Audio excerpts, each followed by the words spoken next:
All right, welcome everybody to our April webinar for Open for Anti-Racism. And today's topic is anti-racist education policies and practices. And we have a panel of experts in the field, a couple of which we're asking back again this year in our and one brand new one, which we're excited about too. And we'll tell you about that in just a minute. Let me just move my little panel out of the way here. And we'll move on. Oh, and I'm Una Daly, the director of CCCOER. I'm here with James Glapick-Roseclag, Dean at College of the Canyons, and we co-lead this program together with an amazing leadership team. And we won't have time to introduce everyone today, another time, of course, but we do have our course developers and facilitators here today, Joy Shoemate and Kim Gruey, and they're going to share a little update on the April reflections and just the great work you're doing. And I'm not sure who wants to start first there. Joy, or I can start. I don't see you, Joy. I'm looking for you on the screen. I'm here. That's okay. Good. Well, let me just say that thank you to Joy for covering for me while I was at the AAC, and she began providing feedback on the submissions there. And we really love reading about and seeing how your plans are developing and hearing about your successes. You can see I'm like kind of a bubble because I've been for the last hour reviewing a few and providing feedback, and it's just really great to see the progress everyone is making. And I will say, I'll just give some numbers and then I'm going to turn it over to Joy. There are 13 who have gotten feedback. There are 12 who have submitted and are awaiting feedback, but we do have 16 colleagues who have not yet been able to submit their reflections. So this is a great time to just remind you, if you haven't had a chance to do that yet, we can't wait to hear from you, and we're waiting to hear from you on those. So thanks a lot. Joy? Well, thank you, Kim. I don't have much to add other than it's been really exciting to read about all of your progress and your updates. As Kim mentioned, it's just really heartwarming. So it's a really wonderful time when I get to jump in and read your updates. So we look forward. Kim and I are both working through providing feedback to all of you. So I look forward to reading more. And yes, please, if you haven't yet submitted your reflection, that's all right. We look forward to reading it from you. So just consider this a reminder. We'll send you all some gentle nudges too. But we're having a blast going in there and reading about your progress. So thank you all for sharing. Yeah, thank you so much, Joy and Kim, for that update and the encouragement to folks to finish up their reflections. We know that people have been on spring break, so please, when you can, take care of that. We really want to hear how it's going with you, so that we can provide any assistance that you need. All right, a couple of calendar reminders. We do this every webinar. Just would try and be as brief as we can. We just finished our spring reflections, or you are in the process on that. And just a reminder that this is one of our monthly webinars that are part of the program. This is our April one, and we have 2 more coming up, and you should be meeting with your coaches at least monthly. And I know some of you also have email interactions, and that's wonderful. And the big thing that's coming up this month and in May is some of the research activities. And I'm going to turn this over to James to give you a few more details about the research activities. Great, thanks, Una. So in brief, there will be, you all will be getting, over the next 2 months or the next 7 weeks, you'll be getting from me requests and subsequent reminders to, 1, complete a post survey for yourself as the faculty participant. Number 2, distribute a link to a student survey to the students in the class that you're focusing on as part of this program.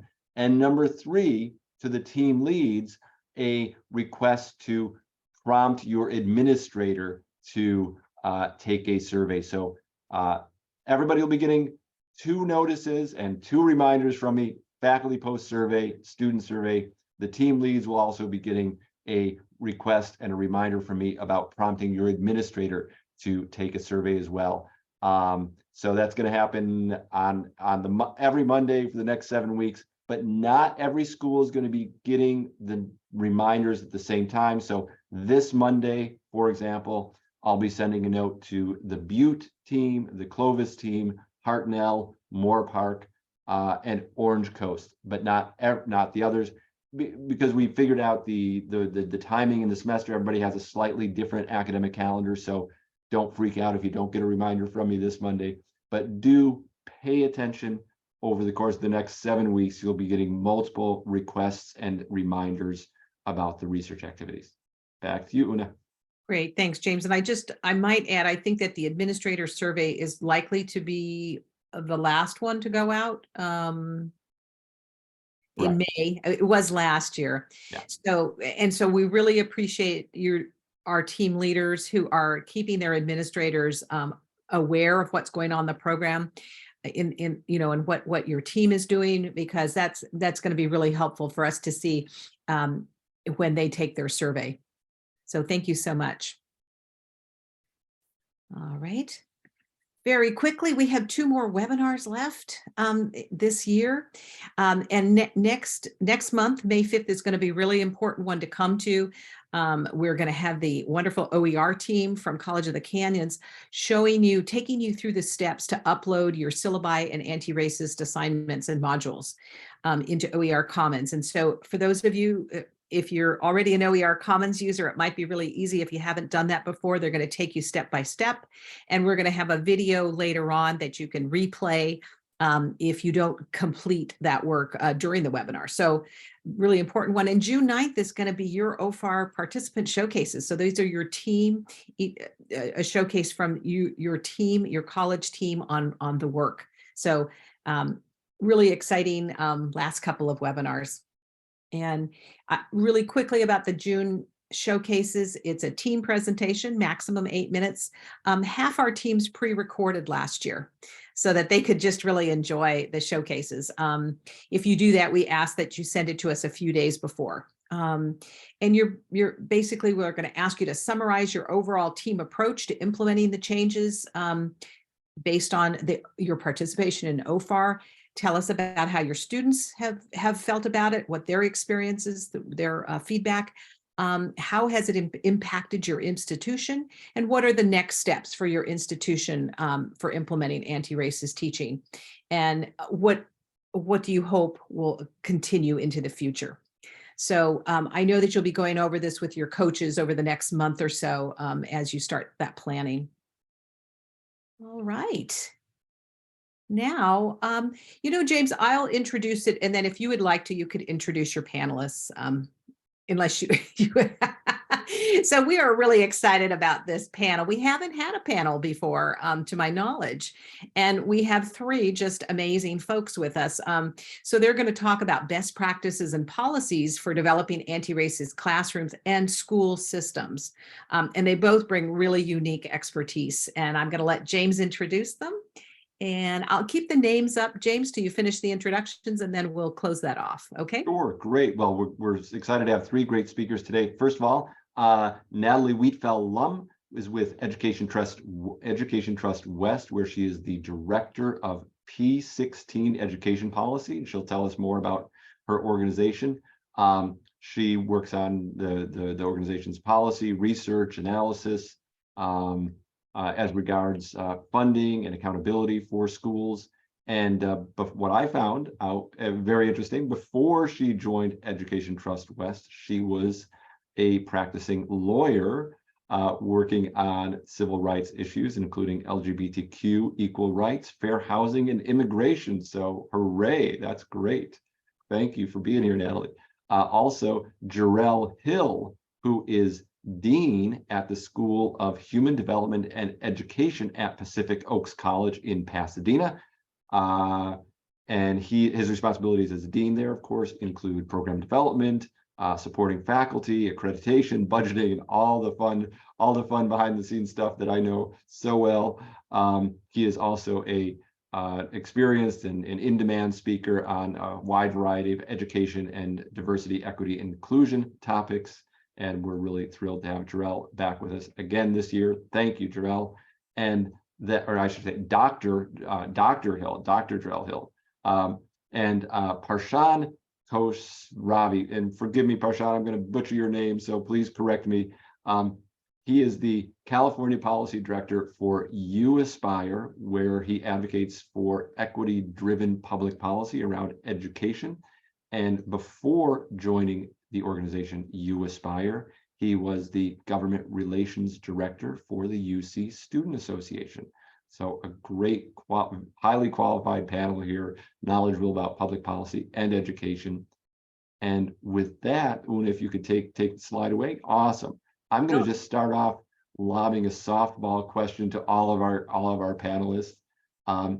Could you please tell us a bit about your organization and your current focus, your current project, your current passion? Let's start with Natalie, and then we'll go to Jarrell, and then we'll go to Parshan. And Parshan, please correct me with the pronunciation as well. Hi, everyone. It's so great to be back and sharing this time with you all. I work at the Education Trust West, and before I tell you a little bit about Ed Trust West, I also want to share that I'm a proud graduate of San Diego Mesa College and had a great experience there, and then transferred to UC San Diego. And so I'm always excited to work with folks at community colleges. The Education Trust West is a research and policy advocacy organization that focuses on the opportunity gaps that detrimentally impact students of color, low-income students, and students learning English in California. And we do research to identify where opportunity gaps exist, and then employ policy advocacy to identify solutions to those issues, and then advocate for those solutions to be enacted into law. So we focus on different policy areas within education, including education finance and financial aid, accountability. In K-12, we look at diversity of the teacher workforce. In higher ed, we look at things like dual enrollment and remediation reform. So it runs the gamut, and we like to focus our energy on policy solutions that, to the point of this conversation, focus on dismantling systemic racism within our education system.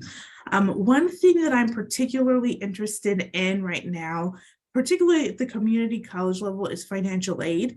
And Parshan, I'm sure, is super familiar with this, but we passed a policy last year in the budget that just got enacted, whereby school districts are required to ensure that all of their 12th graders complete financial aid applications. So the FAFSA or the California DREAM Act application. And we just got early results in that applications are up 16 or 17%, which is a huge uptick. And now California ranks 7th in the nation for completion of FAFSA applications. And before that, we were, I think, in the 20s and possibly lower. So it's just great to see policy that all of us and our partners worked hard to get through having a significant impact for low-income students. And I will pass it on to Jarrell. Hi, everyone. It's really good to be back with you again. Thanks, James and Una, for just your continued support. And I really do appreciate the intentionality around the OERs and the anti-racist work that needs to occur, not only here, but around the country. A little bit about Pacific Oaks College. We started in 1945. We're a social justice oriented school. That's a part of our core values. We really do focus on being student ready. We always want colleges, we tell students to be college ready, but I think there needs to be a shift I want our college to be student ready. So when we get our non-traditional learners who we serve, even though we're a private, small, independent college, we do contribute to the public good, but we want to be student ready.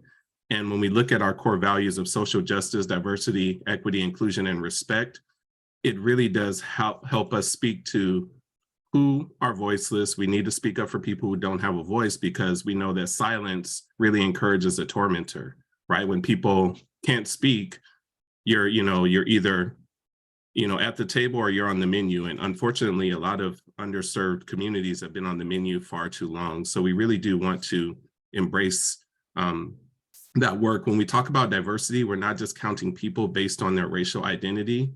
We want to make sure that they count and that they definitely are involved in the decision-making process, right? We're really high on student autonomy, as you know, high student voice and choice with the work.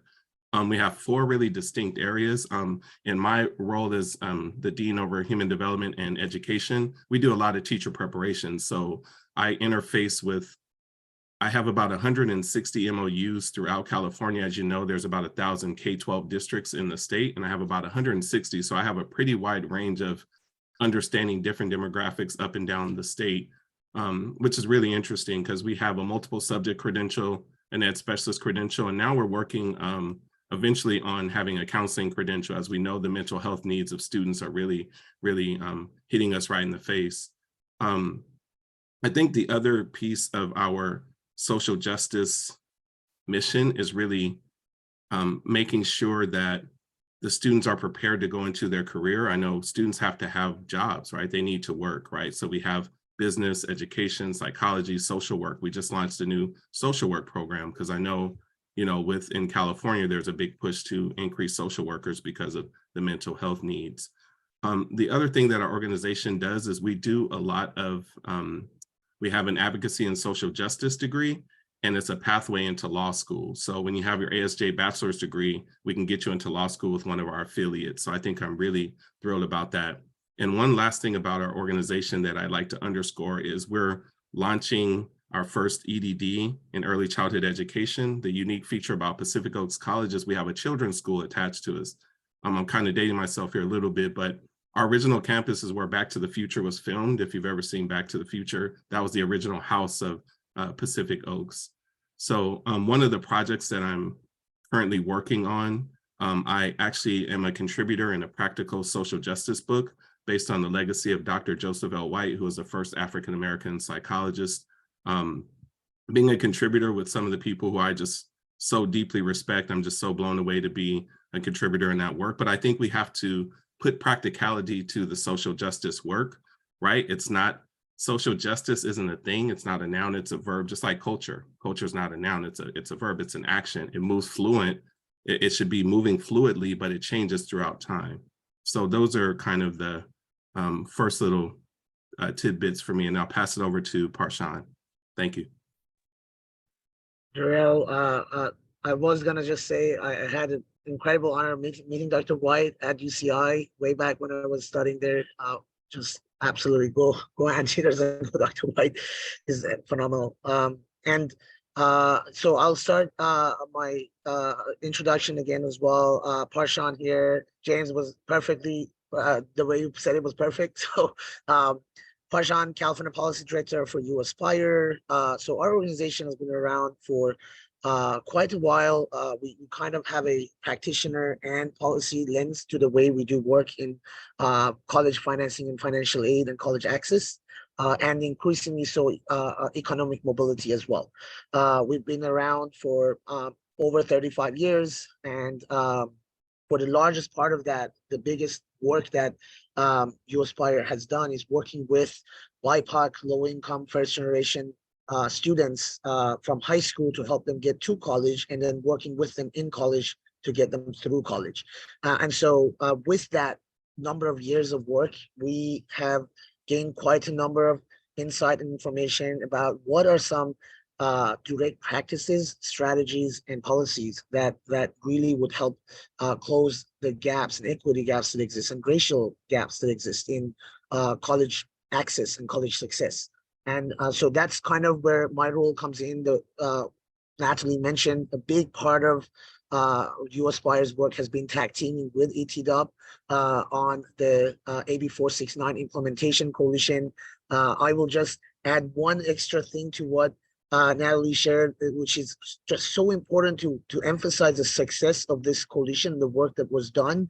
Not only did we have an over 21% increase, and this is just data that hasn't even captured everything, but just before the March to priority deadline, not only did we get a 21% increase in completion rates year over year compared with last year, we moved the entire nation's completion rate up by over 7%, which is just incredible. And it is a testament to the work that so many advocates, so many folks have been doing on the ground. And we know that when we expand access to financial aid, we're also closing, resource gaps and funding gaps that often impact our lowest income and BIPOC students. And so that's a lot of sort of starting point to what USpire does. We have a couple of specific projects that we're working on this year as well, and I can wait and share a little bit later.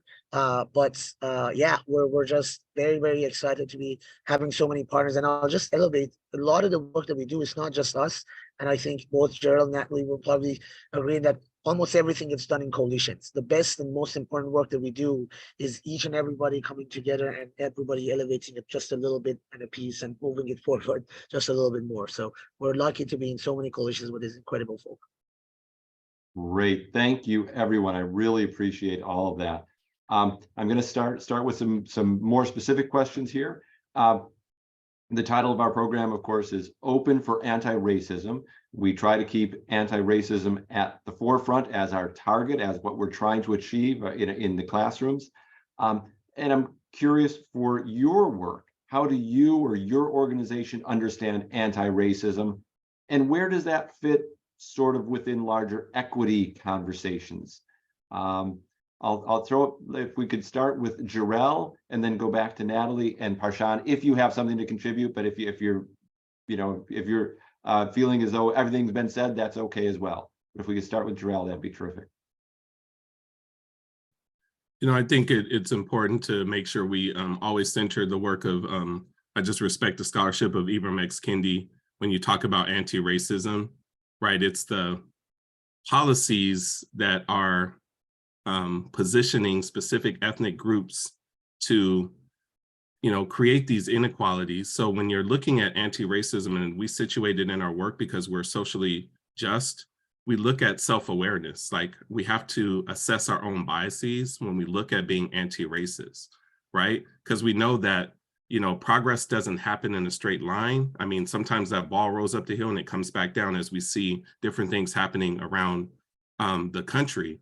But I think we develop out of those authentic experiences, and we try to center that in our work. Like, sometimes it's asking the right question, right? Because, Dr. White would teach us that, the real currency is finding the answer, but we have to ask the right question. So when we do that around anti-racism, it's really centering that work. And I talked a little bit about the core value of respect. Respect isn't just for people who agree with you, right? You have to have healthy disagreements. Respect means we have to include the other viewpoints so that we can learn from them, but also we may be able to nudge their thinking around anti-racism if we can articulate it in a certain way, right? Nicole Hannah-Jones, she teaches us that, a language hides crime, right? Sometimes we put a language out there to mask the crime that's happening underneath the term, because culture is used as a catch-all, or anti-racist is kind of a catch-all, and it's not that. We really have to dive deeper into that. I think the other part of like equity, my definition around equity is distribution of resources based on need. And I think the way to articulate that is really fairness. It's not saying I'm going to take from one person and give it to the other. So again, in our organization, we really do take that head on. We create these gracious spaces. We love Glenn Singleton's Courageous Conversation framework, where we really want to have those conversations when, things aren't going right. I share with my faculty and staff that we have to model vulnerability, because each learning environment should be filled with justice, joy, love, and genius. And when we do that, that's really when we see this growth. And I think, the last thing that I would underscore is, You know, there's one African proverb. It's like, don't look where you feel, but where you slipped. Because when you look where you slipped, you can really monitor the mistake. And sometimes we really have to do that, right? That's where that self-reflection and critical self-reflection has to happen. So I think I'll leave it there and leave space for the other panelists. Perfect. Thank you. Natalie? Thank you, Jarrell, for that great framing of anti-racism and that the wisdom from all of the folks that you referenced in doing so. We think really similarly around anti-racism at Trust West.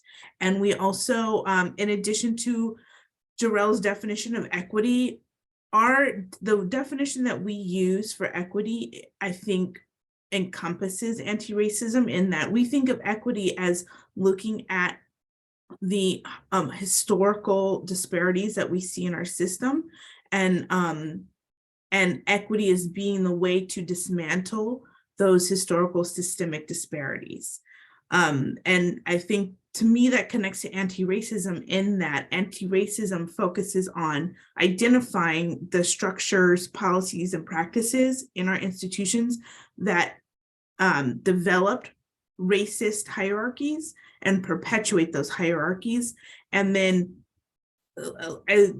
identifying those and recognizing those as the root causes of disparities in our systems, and then identifying the solutions that will shift the way that those systems work disparately to privilege some and marginalize others.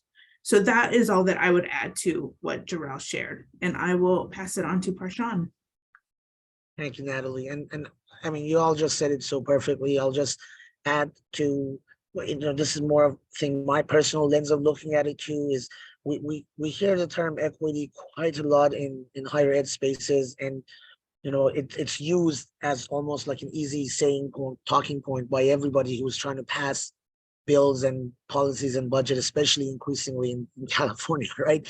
But I think, to me, we have to be careful and thoughtful in what we say is equity, and defining equity requires an anti-racist lens, and focusing on what exactly is helping close those racial gaps that Joel and Natalie were just sharing about. That's what it comes down to. So when we are evaluating all of these bills and policies that everybody will say it is going to close equity gaps, I often kind of look at it from a little bit of a more, question lens of, is this truly committed to anti-racism? Is this truly committed to closing racial gaps, or is this the best policy that's going to address that issue? Because often it comes down, when we look at the devil is in detail. So when we look at the finer tune of things, we can have one policy that maybe is scratching the surface and addressing it, and then another policy that's really getting at the root, and that really is what defines, to me, the kind of policy that's best policy, and the kind of organization that's committed to best policies, and being very careful about not just pushing everything with the lens of equity, but actually thinking more at the root of the issue as well. Great, thank you. Let's get a little bit more specific now. What role should public policy play in promoting anti-racism, and maybe what role does it actually play? Is there a gap between what we want to happen and what actually happens? And then, can you think of any examples? Are there any interesting examples from work that your organization is engaged in? Parshan, I know you had some interesting examples that you brought to our attention. If you want to start off. Absolutely.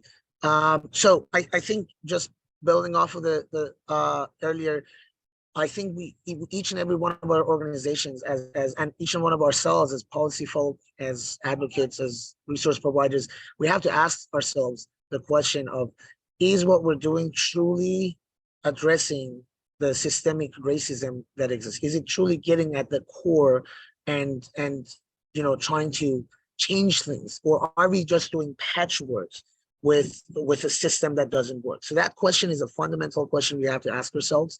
And there are efforts that are happening right now all across California that we should all be looking at specifically. And I hope at the end of today, we can have everybody here doing work, getting involved with this movement. But the last couple of years, we've had a very incredible task force around reparations in California that has done the work of looking at this history of racism in California. I'm expecting a 500-page report that is coming my way of the work that folks have found with this. So part of that includes the history of racism in education and in higher education, and recommendations that we could take with tackling these issues and translating it into policy. And so that's one thing, one very specific way that we could go at this and say, let us work together. Let us translate this recommendations, the work that the task force has come up with, and let's put our collective powers and our collective brains behind translating that into the codes, into policy, into advocacy. So that's a very specific way that I think we could kind of work towards this. And then also thinking about, in the policies and the work that we do, again, are we pushing the best policy that exists as far as closing gaps? Sometimes it's not quite straightforward. I'll give an example of one bill that we are involved with, and we're co-sponsors along with many other organizations. AB 789 right now is a bill that we're working on in California that addresses the satisfactory academic progress policies that colleges have the full autonomy to implement however they want. And we've seen over years, many years, because this autonomy has been often, taken with the privilege of sometimes not doing it, and it hasn't really been implemented the way that it should be with equity in mind. It's resulted in so many students failing and falling through these cracks that they shouldn't be. Students who should be getting their financial aid, and I'll give a very specific stat. We're looking at 1 in 4 community college students that are enrolling in their first year in college. 1 in 4 Pell Grant recipients lose their financial aid because of these SAP policies, and because a lot of colleges haven't figured out ways for recognizing situational factors that are outside of these students' hands, situations like loss of family, situations like homelessness, like domestic violence and domestic abuse. These are situations that our lowest income students, our BIPOC students, our first generation students are most likely going to be dealing with, right? And so if we are not recognizing that, that is a racial equity concern, and that is causing a lot of those students to fail when they shouldn't. So for us, it was important to elevate that work, and some similar work as well that I'll pause here, but happy to chat about later on as well. Wonderful. Wow. Thank you, Prashant. That's definitely mind expanding information for me. So I really appreciate that. So Natalie and then Jarrell, if you'd like to add anything, the role that public policy can or should play in promoting anti-racism in education.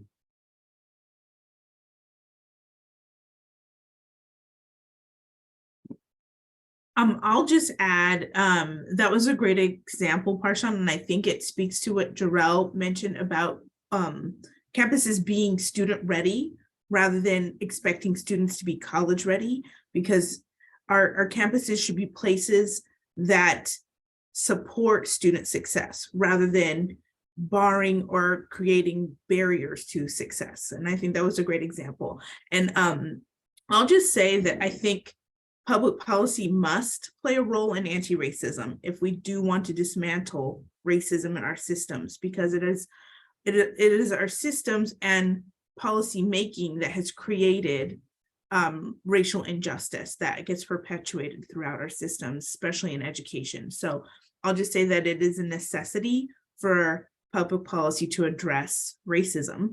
And to the extent that it is doing that, I think it is a little bit hit or miss. I think the reparations task force is a great example of where there are bright spots in how we've seen our decision makers address racism. But to Parshan's point, we also see equity being used in really broad ways to mask things that are not actual racial equity.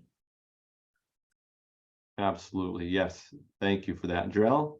Yeah, I just really just so appreciate Natalie and Parshan's perspective because they live in that policy world, and I love Ed Trust West and you Aspire. I think you guys are doing some wonderful work with Chris Nillum, and I mean, I just can go on and on about how intentional these organizations are around the work.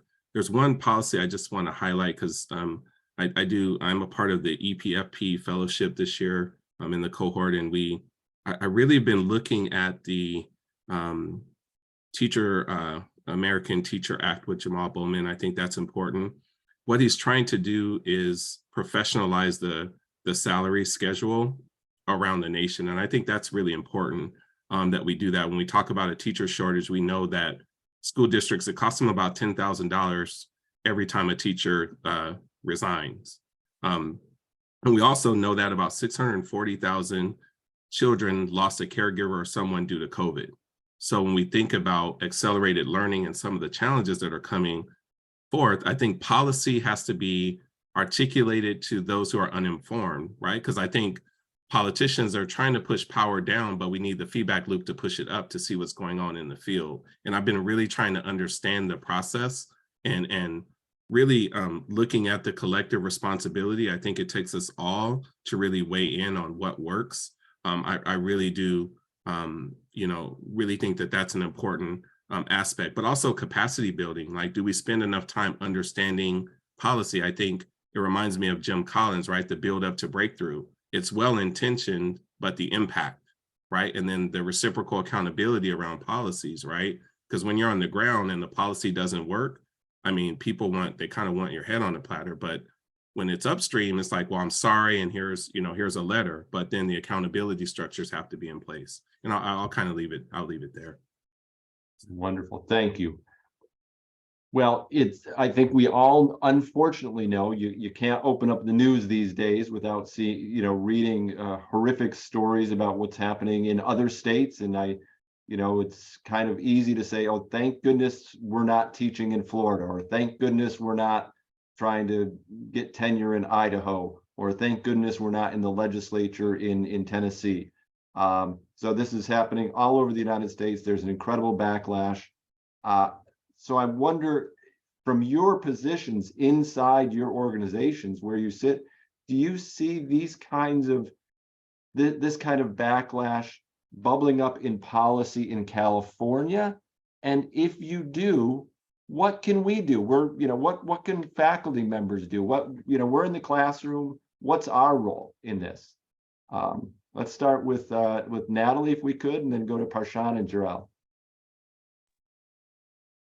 Sure. So the answer is yes, we are seeing it in California. I think that, and I'm sure folks are aware that in this state that we have a reputation of being this liberal bastion, but there are really vocal, very conservative, political pockets in this state, and that are very, what is the word I'm looking for? Hostile to people of color, quite frankly. So I believe it was San Ramon Valley Unified. There was a book ban that their school board was voting on. And I'm sure that it's not the first place that there's been a book ban there. And there have been efforts to incorporate diversity, equity, inclusion initiatives in districts, and there's been strong backlash against those,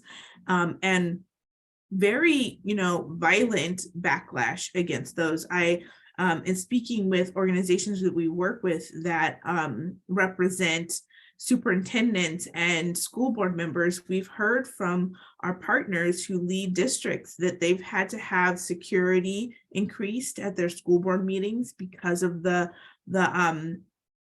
negative and hostile backlash against anti-racist initiatives at district levels. So it's definitely happening here. And I think that because we have this reputation of being progressive, it's easy for those efforts to be masked. So we all need to kind of be on guard that there are efforts here in California to dismantle the work that is being done to combat racism.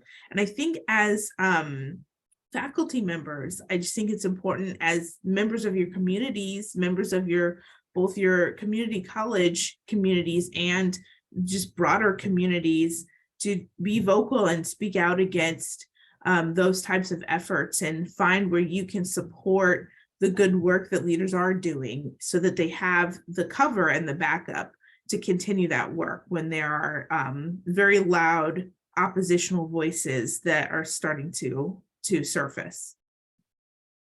Great, thank you. Parshan and then Jarrell. Yeah, Natalie, you took the words right out of my mouth.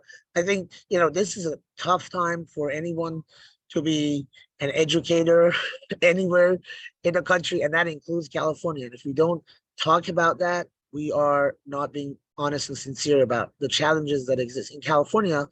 Very similar to what you just mentioned, Natalie. I think the challenges are there. It just surfaces in a different way, where I kind of feel like, I use the term diet racism often, where we see these practices, these policies that don't ever rise to the level of reporting on it, but we know they exist. We know they're inequitable. We know they're creating challenges for our colleagues, for our students, for our families, and we need to keep working towards it and addressing it. And a big part of that is by putting, again, these sort of spaces together where folks can come in and exchange best practices and share those frustrations. And we, a lot of us at the grass top side as advocates, need to be tying into those conversations to understand what is happening, because everybody, and I'll shift to a different type of issue area, because I think this is also very important.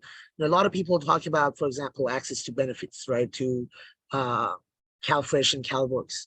We at the grass tops often have an idea of some of the systemic challenges, some of the issues, but until we talk to student parents and until we talk to faculty and folks who are helping student parents figure it out, we would not find out that, hey, and by the way, true story, right now, a student parent who wants to get CalWorks has to go through every single class that they have every single month and get a signature from every single faculty that teaches one of those classes, and then physically bring those forms, because they have attendance sheets. They have to bring those attendance sheets to the county social services within 5 days at the end of the month, or else they would lose their CalWorks. Now, any one of us in this space who can actually succeed through that structure, even as full-time professionals, I'll tell you, I would have missed it.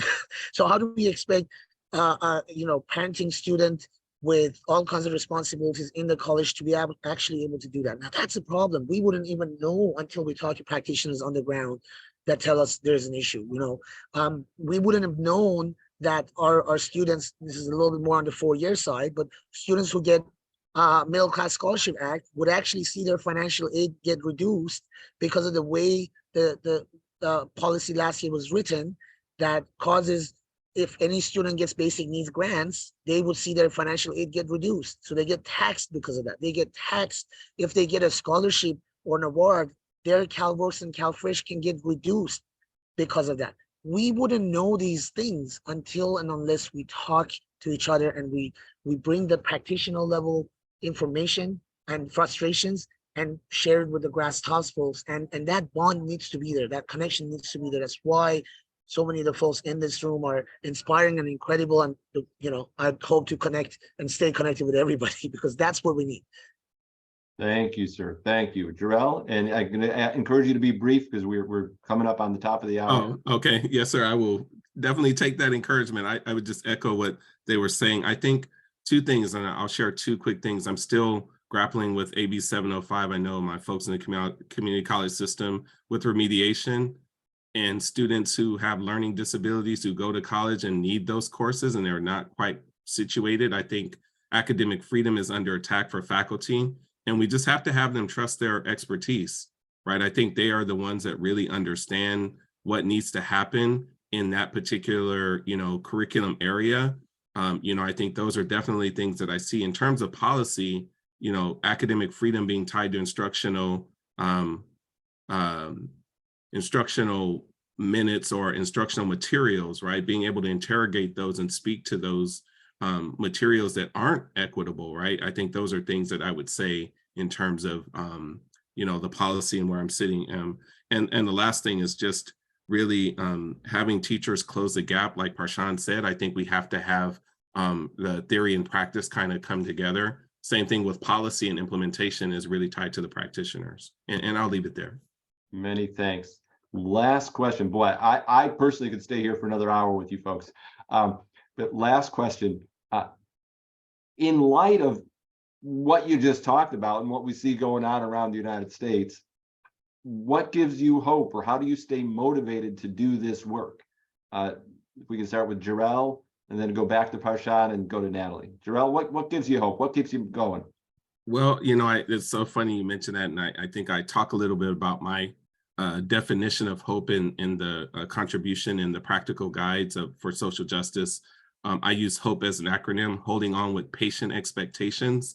I know that change doesn't look for a resting place, it looks for the next launching point, and change nudges us out of our comfort zone. I know that, you know, some people would say it's hope on a tightrope, but it's still hope.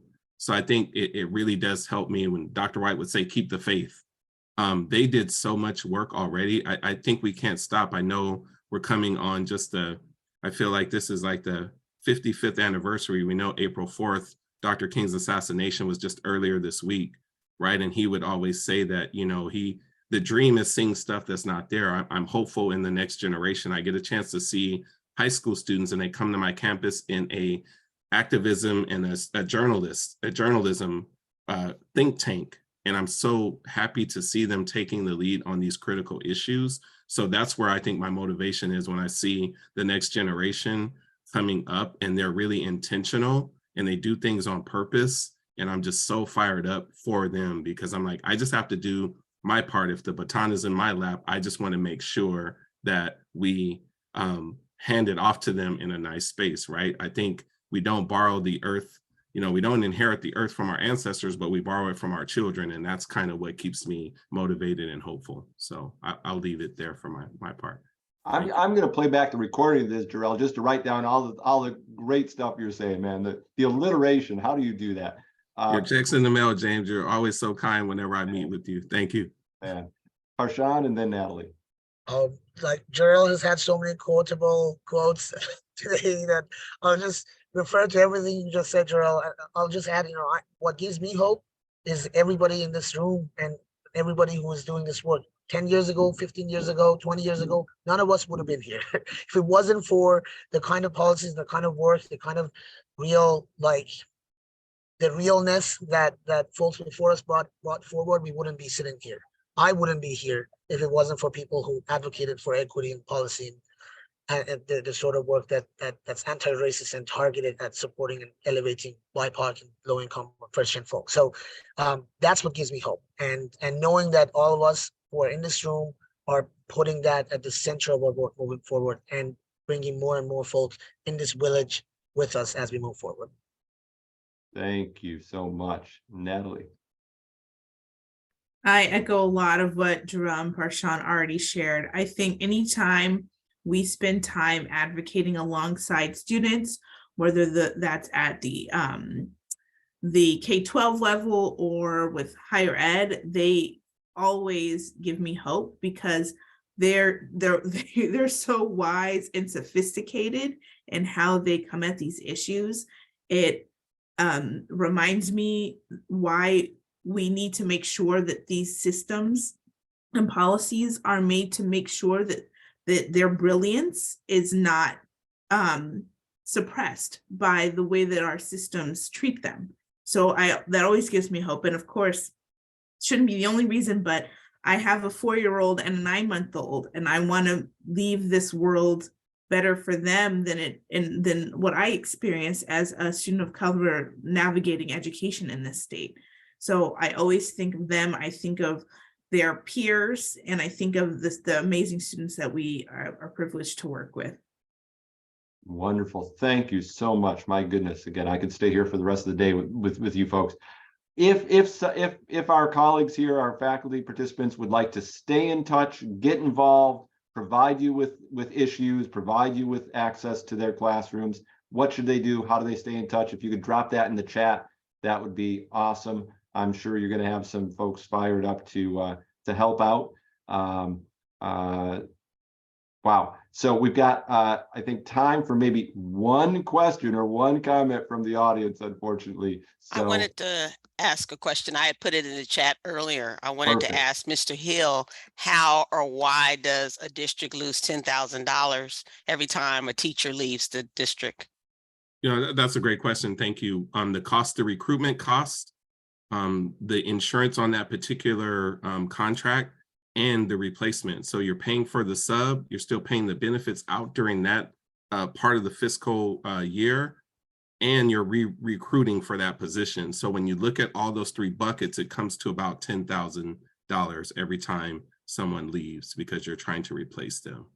I hope that answers your question. Absolutely. And what it says to me is that there's a district is spending more on people leaving because they're disgusted and tired of craziness and madness than they're spending on the kids. Wow. Yeah, that's a huge point. I think, one other thing too, we can't recruit our way out of this crisis. Our best recruitment is retention, right? If we want diverse teachers, we have to keep them first, right? So, but again, There has that's to be like some James, support. yeah. James says that's another 2-hour conversation for sure. Thank you. Wow. Well, thank you to all of our speakers. And let's remember that they are all representatives of inspiring organizations.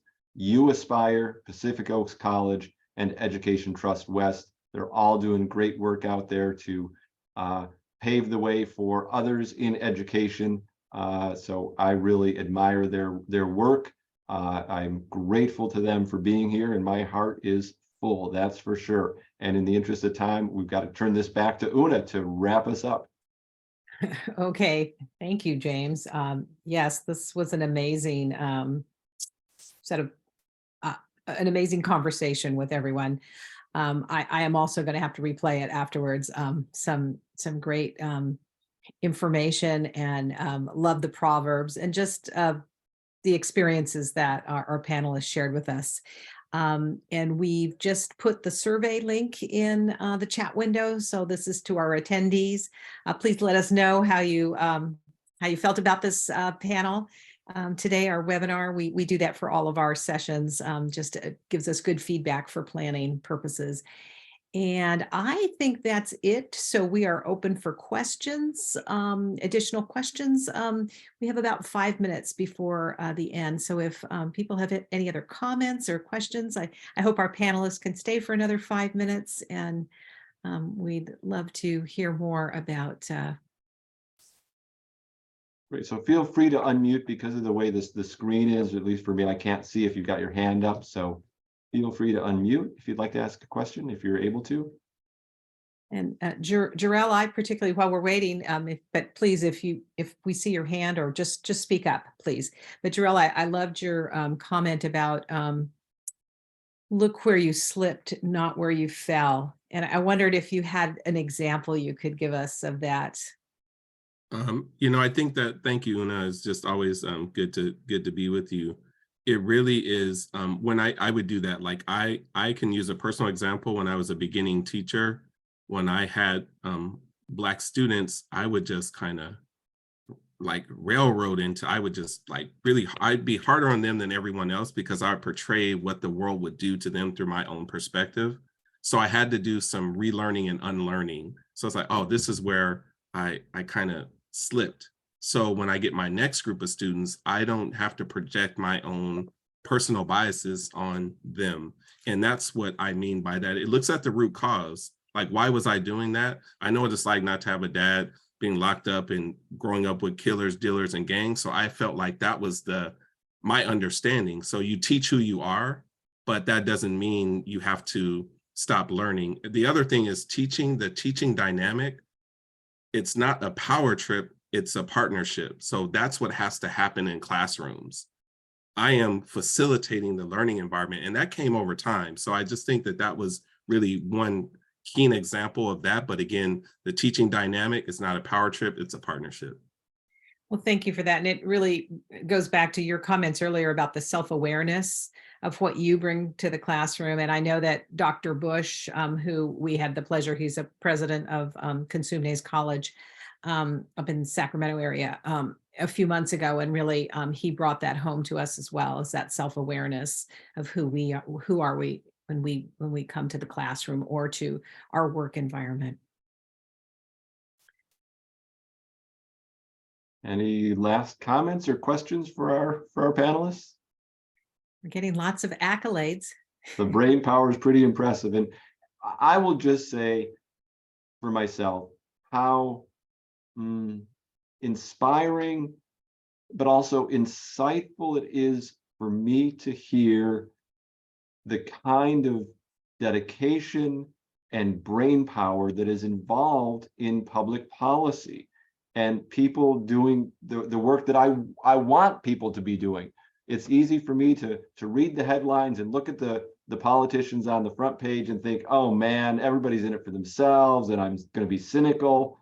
And then to be in the space with you three rekindles my optimism and idealism about the public good. So thank you for that. Yeah. And okay, then final word. We've got lots of thanks in the chat, and final reminder to all of our participants that you'll, over the next few weeks, you'll start getting email reminders from me about the surveys, the faculty survey, the student survey, and the administrator survey coming out with 1 time, 2 times, sometimes 3 times reminding you. So thank you for that, and happy Friday, everybody. Have a great weekend. great.